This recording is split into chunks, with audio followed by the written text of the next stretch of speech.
What's up, guys, and welcome to Unified Mood. If you're just tuning in, I feel like I'm like Kylie Jenner when she just, launched to the world that she called the baby wolf and then retracted on the name because it wasn't quite right. And to be totally honest, I was having that feeling. Like, originally, I came up with a Hugo Club name concept and I was like really certain and sure about it. But when I kept on saying it, when I kept on talking about it, I felt like this massive disconnect and it just didn't feel authentic. It didn't feel right. And it didn't feel like me. And funny enough, the name Unified Mood is actually something that I registered at the start of, I think it was 2020. So I officially registered in 2020. The name has actually carried on from well before then. I was once going to start in my many different careers and ideas and aspirations. I was going to start a leather handbag line, and that was going to be called Unified Mood. Then I was going to start in 2020 pandemic. I was going to start doing jumpers and t-shirt designs that was going to be under the Unified Mood bracket. So the name has carried on and I still love it. I still feel the same connection every time I say it, every time I feel it. I just know that in my heart of heart that is the name. What does Unified Mood mean? Unified means that I want it to become all parts. And originally the concept was that because my family are all creative and amazing, that I would be able to bring all of them into the business and bring them within the company and the idea. So just so you have an origin about it, I'm going into the full details. I don't know why, but just so you guys understand what's going on with it. But so originally it was designed that all my family members would have parts of it, and it's still kind of going to have that as well in the future development phases of the business, which is super, super cool. But to be like a unified mood of just like feeling amazing, empowered, incredible humans. And it's like a unified feeling that we're all in it together and that we are, I think it's really easy in this day and age to be in competition with other people and to be constantly looking at other people and saying like, I wish I could be, or I wish I could do that.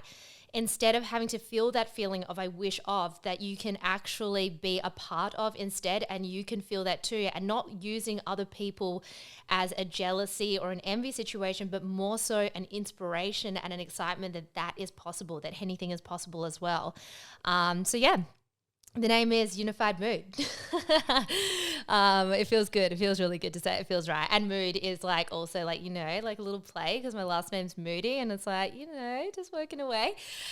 But that's not what I'm here on here today. Today I am discussing something that, I'm actually was a little bit nervous to go into this conversation because it's something that I am so wildly passionate about, and I am so to my core ethos empowering of others to be able to get to this point. So I wanted to do it justice, and I really wanted to talk from the heart. As you'll notice as well, guys, like I never have a piece of paper in front of me. I never have anything planned. I literally come into these conversations and speak completely, authentically, genuinely from my heart. And that's what I really like about this space, is that I can be raw and real with you. So today we are going to be talking about confidence. Now, I personally believe that there is so many different forms of confidence. It's probably the biggest thing that I'm questioned about. If I could go through my DMs and tell you the countless amount of times that I have people asking me, how do you have the confidence to go after your dream job? How do you have the confidence to strike up a conversation with a guy? How do you have the confidence to go to events by yourself? How do you have the confidence to speak your mind freely? How do you have the confidence to wear the crazy outfits and the bold makeup without reservation or fear of what other people's opinions or expectations are? And so confidence for me is such a multifaceted area, and it runs so much deeper than a peripheral level for so many people. And the reason that I say that is because confidence, I was thinking about it actually this morning when I was on the Stairmaster. I don't know that I so believe for every person that confidence is possible. And I know that might be an out there thought and idea, but confidence doesn't come easily for a lot of humans, and majority of people are not confident in at least one element of their life. Actually, no, I'm going to say every person has one element that they're not confident about. And for many of us, that is multiple things that you're not confident about. What I do believe in, and what I think is more of an aspirational goal for people to be thinking about and to be feeling, this is possible before you become confident, is courage. And I think the word courage is so neglected. I think that confidence is what everybody drums hard on how do you become more confident to do this? How do you become more? No, how do I have the courage to go after all of the things that I want to achieve and do? Because when it comes to it, when you are in the situation of whether you go for your dream job or you wear the bold outfit or you are talking to the guy, it's not confidence that is carrying it. It's the courage to be able to actually pursue that. It's the courage to have that negative self-talk in your head and to think and to doubt yourself and to have all of those feelings of, I can't do this, there's no way, I'm too scared, it's not possible. And hearing those thoughts, recognizing those thoughts, and then having the courage and the self-belief and the self-worth to say, you know what, fuck that, you can do this. And so that's why I believe that confidence versus courage are two very different things. And that's why I believe that a lot of people struggle to become confident is because they're not actually thinking about the first layer of the onion. You're not thinking about the courage level of the layer. And this all comes down to your self-thoughts. It all comes down to everything that is running through your head on the daily regular.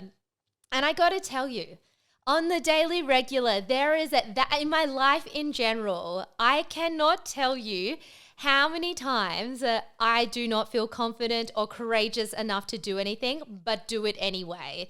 I'm going to go back a little bit so you can understand, so you can figure out the roots, because I think it's really important for you to self-reflect also on like what your roots are, what your origin is, and why you function the way that you do in the current day.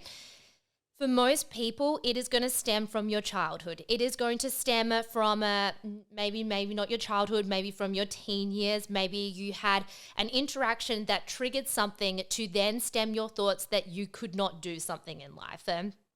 And I could probably tell you a million times where my confidence and my level of self-worth has been completely crushed to the curb, and I thought that I would never come back to it. And I briefly talked about this in one of my other podcasts as well before.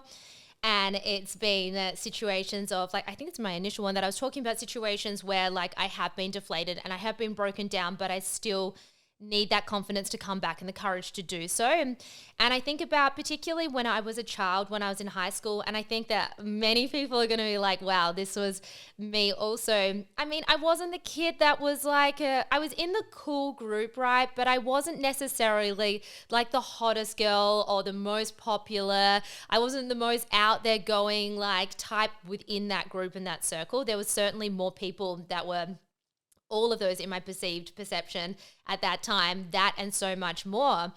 And so I came from an all-girls school as well, and I moved to a co-ed school. I'd never been around boys before.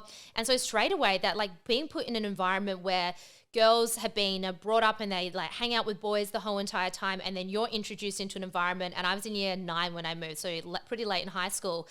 And I didn't really know how to interact with boys. Like I'd been in an all-girls school. I mean, I had like little boyfriends and stuff that I was like kind of would see on the weekend, and like not like at a full-time basis, like how do I act around it?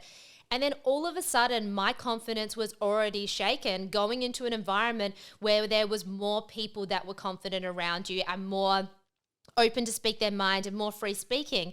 And that happens on a regular basis to so many people. There is always going to be, in your perception, someone in the room that is going to be more confident than you, that is going to be more out there and more brazen than what you are. And that's going to straight away deplete your confidence levels, because you will look at that person and you'll compare yourself to that person and you'll say, that could never be me. I could never do that. I could never be that person. So as I'm saying, like there is always going to be an origin. There is always going to be a root of some reason for whatever you're looking in life, whatever you are trying to aspire to be or achieve, or what you want to be confident in. There is going to be a reason why you don't feel confident. And maybe it's purely that you have never done it before, which is like a huge thing for a lot of people. Like that if I've never done something before, I have no idea about what I'm going in to do. I have no expectation. I have no emotions. I don't know what I'm going to be doing. And that's enough. That's normally enough to stop people from actually going for what they want and achieve. The fear of the unknown is 100% always worse than the fear itself. And I love that quote so much, because when you truly dissect dissect and think about it, in your mind, you are going to be thinking about all of the things that can go wrong. You are going to be thinking of every single possibility of what can go wrong in this circumstance if I actually have the courage to go for it. That you are going to constantly be thinking like, it might not work out, the person might reject me, I might not get the job, I might hate the state. But what you need to be prepared with, and this is so crucial, and I will use this on a daily basis. Hell, I was just on the phone discussing it before with my friend. Yeah, I was talking about a boy and a situation, a relationship, and I was like, okay, so you can think about all of the terrible things that can happen, right? But in my mind, which I love, I use this for all elements of my life, is worst case scenario, it doesn't work out. Let's say it all falls to shit. Is the worst case scenario as bad as you think it can be? You know, and I think about that in so many different decisions that I've ever made before when I've been able to take big leaps and to actually go things. So so when I moved state and I quit closed my gym in Adelaide, and I was like leaving my partner behind at that time, worst case scenario in the back of my head. Okay, so you go to Sydney, you move state for the first time, you go into the unknown, the job doesn't work out, you hate living over there. What's your worst case? You come back to Adelaide and you get another job and maybe you work at a bar. Like in my back of my mind, I always love the checkout chick bar option, because ultimately, a lot of people are driven by work and careers and not being able to take leaps out of careers and jobs. And all you just have to say to yourself in the back, and I know that there's financial obligations and there's always different stresses in your life, but your worst case scenario is I just become a checkout chick. And I know that sounds and for a lot of you, you're probably sitting there and you're like, worst case isn't so bad. I'm like, so what? You work in a supermarket for a bit until you figure out what your next stepping stone is and your career is. And that makes me feel more peace of mind. That makes me feel better that worst case scenario is never as bad as what it appears. And the same goes with if you are wearing a bold outfit. If you are wow, fuck, Henny wears some crazy outfits, and it's she goes out there and she just doesn't give a shit.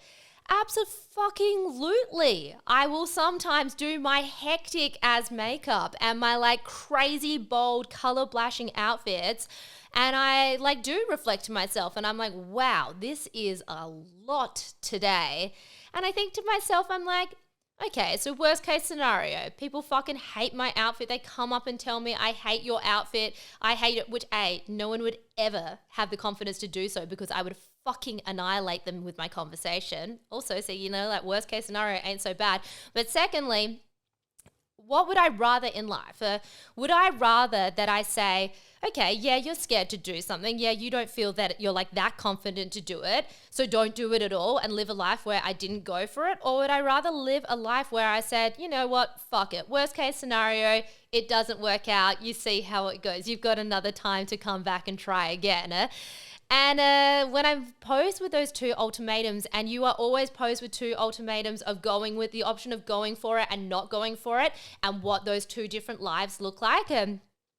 But if you say to yourself, I am depriving my soul, I am really just not going with my gut, and your gut is your biggest indicator in life. Or if I went in for the outfit, if I went into the social situation and instead of wearing the bold makeup and the hot pink and everybody's looking at you and being like, fuck, that's a cool outfit, or fuck, that's a terrible outfit, would I rather go into that situation, or would I rather wipe off my makeup, go in there with a boring fucking wing eyeliner and the black outfit, and to just fit in with the mundane?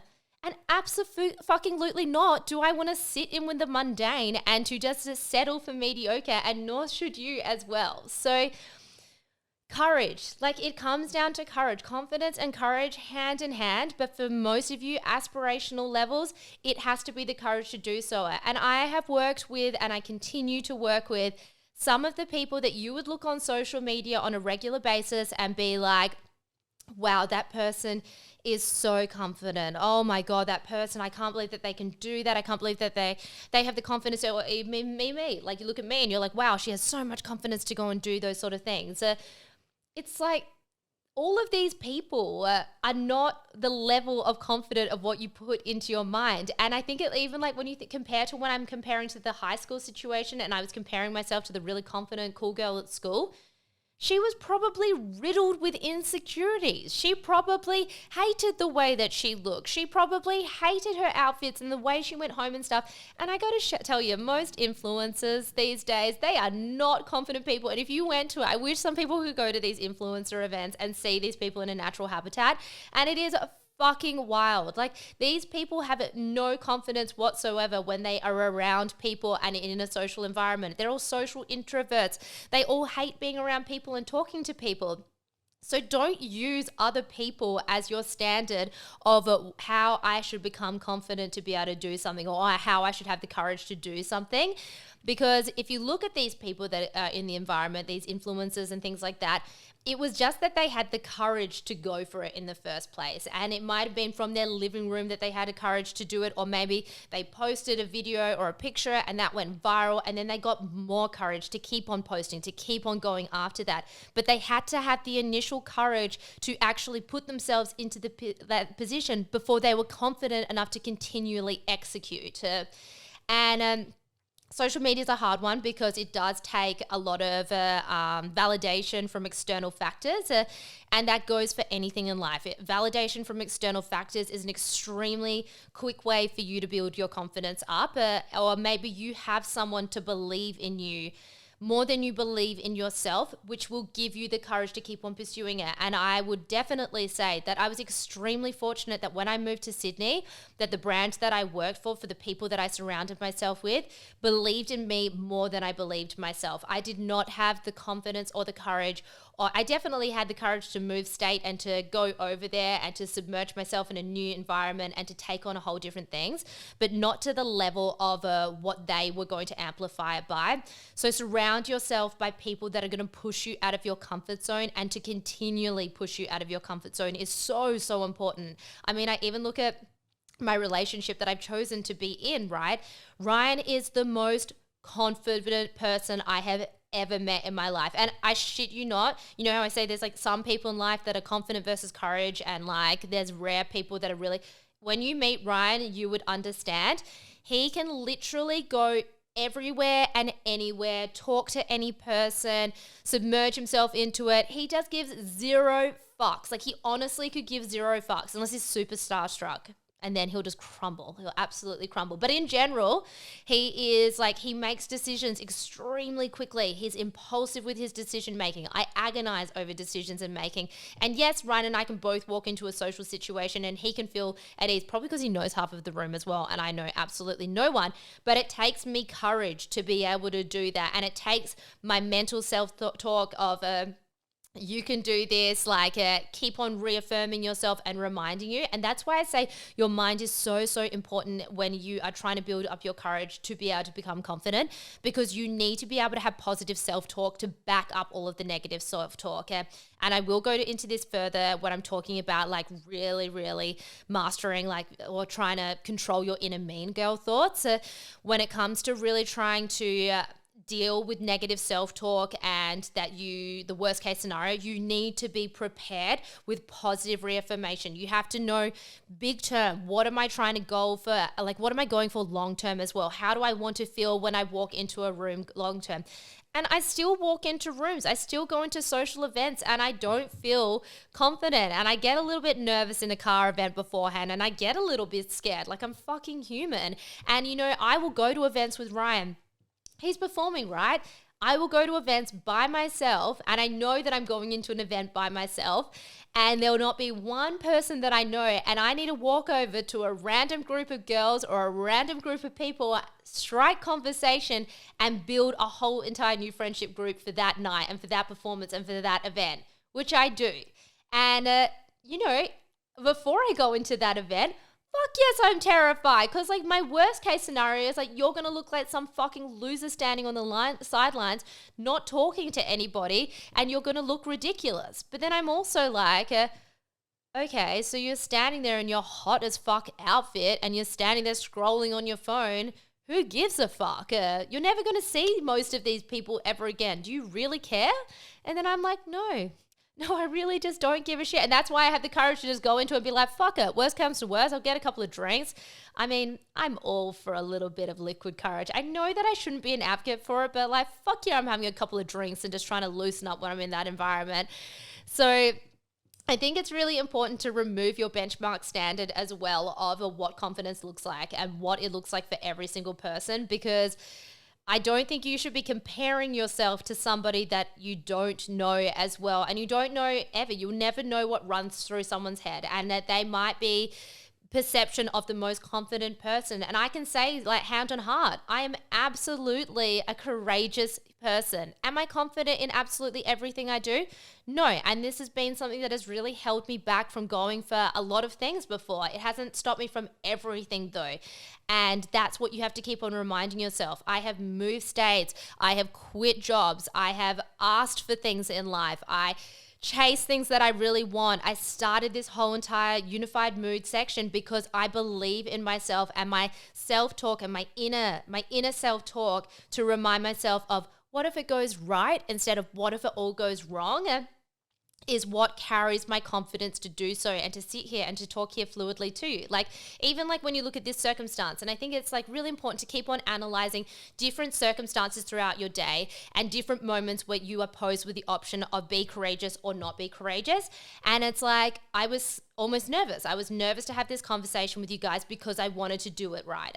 This is a core pillar of my brand, and it's going to be something that I'm going to be continually to discuss in so many different ways, and to keep on giving you guys fundamental tips and tricks that you can keep on building it. And I'm going to speak with like-minded individuals, and I'm going to be really opening up this sector. So of course, I was nervous to come on here and to do it right and to talk to you guys and to empower you to believe in yourself and your self-worth and to go after the things that you want in life. But my fear of not doing it versus my fear actually doing it really outweighed itself, because I was like, this is something that you are wildly passionate about. And I'm not just passionate about it because it's something that's trending in the market. It's because my past has meant that I have built coping mechanisms that will empower not only myself, but you guys to be able to live the life that you have most dreamt of and step into the person that you are meant to be by listening to me talk about it and to show it in practical circumstances.